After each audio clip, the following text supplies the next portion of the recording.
Welcome to one of our interviews with the Awareness 48 on sourceannex.org. And today, guys, we are with Christine and Tracy from City Hill. And really excited. If you have seen Benita Carter's From Breaking Free video, you'll have heard us reference them partnering with City Hill to provide a transitional home. You guys call it Hope? House of Hope. House of Hope. House of Hope, where there are it's a house that City Hill owns, and with beds for individuals in a recovery program with Breaking Free, and they have women from your congregation that live there as well. And it creates a great combination of being able to provide recovery through a season where individuals are living in a safe place. They have role models that assist them. They're for support and encouragement. And then also they're provided a life skill program. And for Breaking Free's part, to not have to worry about the housing because you provide that rent free. And the really exciting thing for us is City Hill's been a partner of Source. You're one of our longest partners, 12, 15 years. And to know that you guys are doing it, and the Annex house that we want to do is almost the exact model of that. So I want to again welcome, and I've asked Christine and Tracy. I'm going to zoom in on you guys. Christine, can you start? Can you kind of, how did this come about? And I should mention City Hill, the setting. We're in Eden Prairie, which is second, third ring suburb. Kind of suburban USA, we can say that and be okay with that. But the fact that with that, you guys are still had a passion for sex trafficking and prostitution, and you guys are doing an incredibly significant thing. So how did that come about? Yeah, well, it actually started about 2 years ago. My husband, who's a senior pastor here, he had attended a conference where Gary Haugen from International Justice Mission spoke, and that really brought a lot of awareness to the whole issue of sex trafficking and prostitution, and just realized we are not okay with this. This is a problem, and as followers of Jesus, just knowing about it and not doing something is not okay. So that began a year-long process of really praying and asking God, how do we as a church get more actively involved and actually do something about this issue that actually is happening here in our backyards too. So a lot of that was just awareness, finding out what is going on in our own city. And we had a gal in our church who actively volunteered with Breaking Free, the organization in St. Paul, and so we were introduced to them and began doing a couple service projects with them, and obviously became aware of the issue that housing is one of their greatest needs. Because how can these women escape life on the streets if they don't have a safe place to go, if they don't have a bed to lay their heads on and really pursue a change in life? Yeah. And Benita Carter tells us that there's 65 women right now that are on a waiting list. And that just strikes me so hard. And to know that there's 65 women that have said, I want to be in a program, I'm willing to live in a place that's connected with the church. I would be willing to have Christian foundations built into me. Right. But the Christian body isn't providing an opportunity right now for those 65 women. Yeah. So we had a house on our property, and it was an old farmhouse, and we knew it needed to be torn down. So we were able to get a HUD grant through our city, and there are many HUD grants available if you are willing to build a house for low-income families. So we initially were able to qualify for the loan. We were able to find labor through a Hennepin Technical College. So they built the house at no cost. Wow. We were given a loan through HUD, and then we have our own additional loan on top of that. But we were able to build a beautiful 2-story, 4-bedroom house, which will also have a complete lower level 2-bedroom apartment below. Wow. That's in the works of being finished for very minimal cost. So the house will have 6 bedrooms. The house altogether? will eventually have 6 bedrooms. Yes.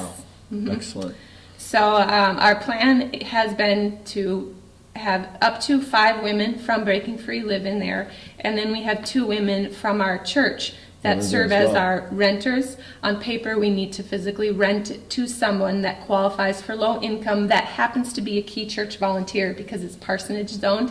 Sure. So there's different hoops we've been able to jump through and still keep it all all legal. How big is So, City Hill? How many? 350 on a weekend attendance. Okay, so Yeah. I mean, that's significant too. Yeah. Just because you guys are a church of considerable size, but you're not like a huge No. church, needless to say, with $1 million budget to do all these things. So you guys have really, through prayer, have done the work and to figure out Yeah. how can we provide this. Yep. So I would say it started with presenting the need to the church, and there already were a handful of people that had a heart to get involved. It started with a prayer group that consistently met.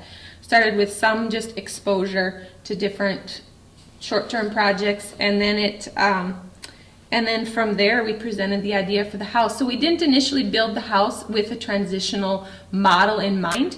But as we began exploring more ways to partner with Breaking Free, it just fit. So we really see it as a God idea, that we happened to start this house not fully knowing its intended use, Yeah. but this is how it came about. And we presented the idea we needed to raise $1,400 a month to make that house happen. That's on our part. And we have been able to do that relatively easily with all donations through the congregation. So it's people praying, it's people donating their finances, and it's people volunteering their time. We staff that house with a handful of volunteers each week too. That is incredible. And might I add too, and again, this number is from Vanita Carter with Breaking Free, who's on some national committees. She also said in the interview that right now she's connected with recovery programs. Mm-hmm. So even some people might think, well, 5 beds, that's not very much.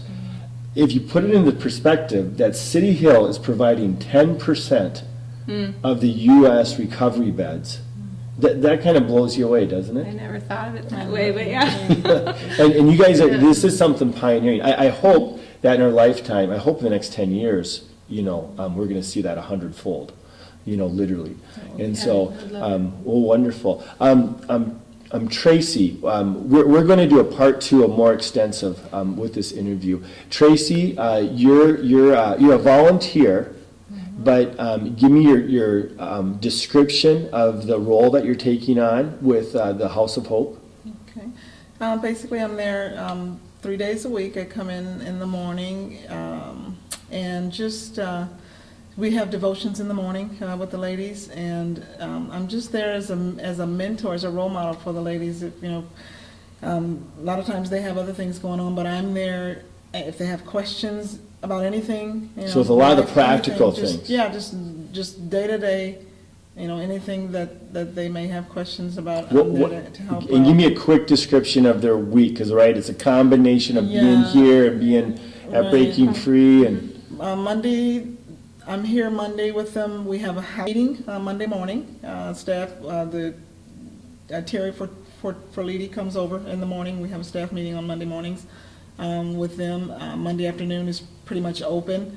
Tuesdays we have scheduled them for an exercise activity. We usually have a couple of hours scheduled. Myself or another volunteer will come in and we let them decide, if they want to just go out and jog around or walk, or if they want to, use the exercise trampoline or just things like that, just to get them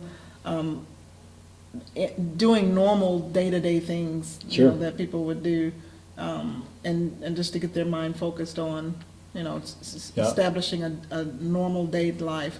On Wednesdays, they have all day the life skills. We do life skills with Breaking Free. Breaking Wednesdays Free. and Tuesdays and Thursday evenings they have group with Breaking Free too. And so they leave the House of Hope Tuesday afternoons. They go over to Breaking Free. Wednesday all day they're there with some classes. Thursday morning we have nothing scheduled for them. Thursday afternoon they have Breaking Free class in St. Paul, and then they come back. We have Bible study with them Thursday night. A volunteer comes in for a couple of hours, and we have that. Friday, we have incorporated a writing class for them. And so we actually have the library over here has, at the church, they have a huge library with books, and ladies come over and check out books every week, check out DVDs that they can, they can watch.